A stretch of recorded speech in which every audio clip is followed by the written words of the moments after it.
जय गुरु जी। शुक्राना गुरु जी, अनंतम अनंतम शुक्राना। गुरु जी के चरण कमलों में कोटि कोटि नमन प्रणाम वंदन। सभी संगत जी को जय गुरु जी। संगत जी, आज का अध्याय प्रारंभ होने जा रहा है।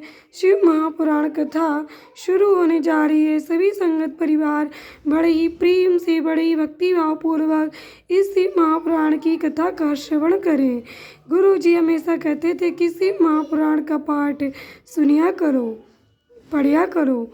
संगत जी देखिए, गुरुपाद ज्योत में कितनी प्यारी दर्शन दे रहे हैं। गुरु जी ज्योत में साक्षात विराजमान है। आप सभी देख सकते हैं कितनी प्यारी दर्शन हो रहे हैं ज्योत में गुरु जी के। जय गुरु जी, शुक्राना गुरु जी। चलिए अब हम शुरू करते हैं गुरु मंत्र एवं गुरु वंदना के साथ। गुरुर्ब्रह्मा गुरुर्विष्णु गुरुर्देवो महेश्वरा गुरुर्साक्षात् परब्रह्म तस्मै श्री गुरुवे नमः। ओम नमः शिवाय। शिव जी सदा सहाय। ओम नमः शिवाय। गुरु जी सदा सहाय। संगत जी, आज का अध्याय है सती और शिव के द्वारा अग्नि परिक्रमा। श्री हरि द्वारा शिव तत्व का वर्णन। शिव का ब्रह्मा जी को दिए हुए वर के अनुसार वेदी पर सदा के लिए अवस्थान तथा शिव और सती की विदा हो कैलाश पर जाना। ब्रह्मा जी कहती, नारद, कन्यादान करके दक्षिणी भगवान शंकर को नाना प्रकार की वस्तुएं दहेज में दी। ये सब करके भी बड़े प्रसन्न हुए। फिर उन्होंने ब्राह्मणों को भी नाना प्रकार के धन बांटे। तत्पश्चात लक्ष्मी सहित भगवान विष्णु शंभु के पास हाथ जोड़ कर खड़े हुए और यूं बोले, देवदेव महादेव दया सागर प्रभो, तात आप संपूर्ण जगत के पिता हैं और सती देवी सबकी माता हैं। आप दोनों सत्पुरुषों के कल्याण तथा दुष्टों के दमन के लिए सदा लीलापूर्वक अवतार ग्रहण करती हैं। इस सनातन सती का कथन है, आप चिकने नील अंजन के समान शोभा वाली सती के साथ जिस प्रकार शोभा पा रहे हैं, मैं उससे उल्टे लक्ष्मी के साथ शोभा पा रहा हूँ। अर्थात सती नील वर्णा तथा आप गौर वर्ण हैं, उससे उल्टे में नील वर्ण तथा लक्ष्मी गौर वर्णा है। नारद, मैं देवी सती के पास आकर गृह सूत्रोक्त विधि से विस्तार पूर्वक सारा अग्नि कार्य कराने लगा। मुझ आचार्य तथा ब्राह्मणों की आज्ञा से शिवा और शिव ने बड़े हर्ष के साथ विधि पूर्वक अग्नि की परिक्रमा की। उस समय वहाँ बड़ा अद्भुत उत्सव मनाया गया। गाजे बाजे और नृत्य के साथ होने वाला ये उत्सव सबको बड़ा सुखद जान पड़ा। तो अंतर भगवान विष्णु बोले, सदाशिव, मैं आपकी आज्ञा से यहाँ शिव तत्व का वर्णन करता हूँ। समस्त देवता तथा दूसरे मुनि अपने मन को एकाग्र करके इस विषय को सुने। भगवान, आप प्रधान और अप्रधान, प्रकृति और उससे अतीत हैं। आपके अनेक भाग हैं, फिर भी आप भाग रहित हैं। ज्योतिर्मय स्वरूप वाले आप परमेश्वर के ही हम तीनों देवता अंश हैं। आप कौन, मैं कौन और ब्रह्मा कौन है? आप परमात्मा के ही ये तीन अंश हैं जो सृष्टि पालन और संहार करने के कारण एक दूसरे से भिन्न प्रतीत होते हैं।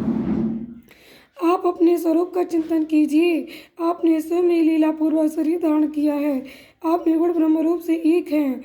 आप ही सगुण ब्रह्म और ब्रह्मा विष्णु तथा रुद्र तीनों आपके अंश हैं। जैसे एक ही शरीर के भिन्न भिन्न अवयव मस्तक, ग्रीवा आदि नाम धारण करते हैं, तथापि उस शरीर से वे भिन्न नहीं है, उसी प्रकार हम तीनों अंश आप परमेश्वर के ही अंग हैं, जो ज्योतिर्मय आकाश के समान सर्वव्यापी एवं निर्लेप स्वयं ही अपना धाम, पुराण, कूटस्थ, अव्यक्त, अनंत, नित्य तथा दीर्घ आदि विशेषणों से रहित निर्विशेष ब्रह्म है। वही आप शिव हैं, अतः आप ही सब कुछ हैं। ब्रह्मा जी कहते, मुनीश्वर, भगवान विष्णु की ये बात सुनकर महादेव जी बड़े प्रसन्न हुए। तदनंतर उस विवाह यज्ञ के स्वामी यजमान परमेश्वर से प्रसन्न हो लौकिकी गति का आश्रय ले हाथ जोड़कर खड़े हुए मुझ ब्रह्मा से प्रेम पूर्वक बोले, शिव ने कहा, ब्राह्मण, आपने सारा वैवाहिक कार्य अच्छी तरह संपन्न करा दिया। अब मैं प्रसन्न हूँ। आप मेरे आचार्य हैं, बताइए आपको क्या दक्षिणा दूँ? जो सुरज्येष्ठ, आप उस दक्षिणा को मांगिए। महाभाग, यदि वह अत्यंत दुर्लभ हो तो भी उसे शीघ्र कहिए। मुझे आपके लिए कुछ भी यदि नहीं है।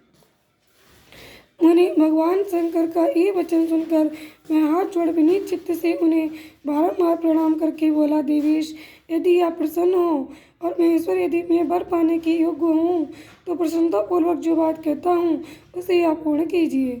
महादेव, आप इसी रूप में इसी वेदी पर सदा विराजमान रहे, जिससे आपके दर्शन से मनुष्यों के पाप धुल जाएं। चंद्रशेखर, आपका सानिध्य होने से मैं इस वेदी के समीप आश्रम बनाकर तपस्या करूं, ये मेरी अभिलाषा है। चैत्र के शुक्ल पक्ष की त्रयोदशी को पूर्वा फाल्गुनी नक्षत्र में रविवार के दिन इस भूतल पर जो मनुष्य भक्ति भाव से आपका दर्शन करे, उसके सारे पाप तत्काल नष्ट हो जाएं, विपुल पुण्य की वृद्धि हो और समस्त रोगों का सर्वथा नाश हो जाए। जो नारी दुर्भगा, बंध्या, कानी अथवा रूपहीना हो, वह भी आपके दर्शन मात्र से ही अवश्य निर्दोष हो जाए। मेरी ये बात उनकी आत्मा को सुख देने वाली थी। इसे सुनकर भगवान शिव ने प्रसन्न चित्त से कहा, विधाता, ऐसा ही होगा। मैं तुम्हारे कहने से संपूर्ण जगत के हित के लिए अपनी पत्नी सती के साथ इस वेदी पर सुस्थिर भाव से स्थित रहूंगा। ऐसा कहकर पत्नी सहित भगवान शिव अपनी अंश रूपिणी मूर्ति को प्रकट करके वेदी के मध्य भाग में विराजमान हो गए। तत्पश्चात स्वजनों पर स्नेह रखने वाले परमेश्वर शंकर दक्ष से विदा ले अपनी पत्नी सती के साथ कैलाश जाने को उद्यत हुए। उस समय उत्तम बुद्धि वाले दक्ष ने विनय से मस्तक झुका, हाथ जोड़ भगवान वृषभध्वज की प्रेम पूर्वक स्तुति की। फिर श्री विष्णु आदि समस्त देवताओं, मुनियों और शिवगणों ने नमस्कार पूर्वक नाना प्रकार की स्तुति करके बड़े आनंद से जय जयकार किया। तदनंतर दक्ष की आज्ञा से भगवान शिव ने प्रसन्नतापूर्वक सती को वृषभ की पीठ पर बिठाया और स्वयं में उस पर आरूढ़ हो वे प्रभु हिमालय पर्वत की ओर चले। भगवान शंकर के समीप वृषभ पर बैठी हुई सुंदर दांत और मनोहर हास वाली सती अपने नील श्याम वर्ण के कारण चंद्रमा में नीली रेखा के समान शोभा पा रही थीं। उस समय उन नव दंपत्ति की शोभा देख श्री विष्णु आदि समस्त देवता, मरीचि आदि महर्षि तथा दूसरे लोग ठगे से रह गए, हिल भी न सके तथा दक्ष भी मोहित हो गए। तत्पश्चात कोई बाजे बजाने लगे और दूसरे लोग मधुर स्वर से गीत गाने लगे। कितने ही लोग प्रसन्नतापूर्वक शिव के कल्याण में उज्ज्वल यश का गान करते हुए उनके पीछे पीछे चले। भगवान शंकर ने बीच रास्ते से दक्ष को प्रसन्नतापूर्वक लौटा दिया और स्वयं प्रेमाकुल प्रमथ गणों के साथ अपने धाम को जा पहुँचे।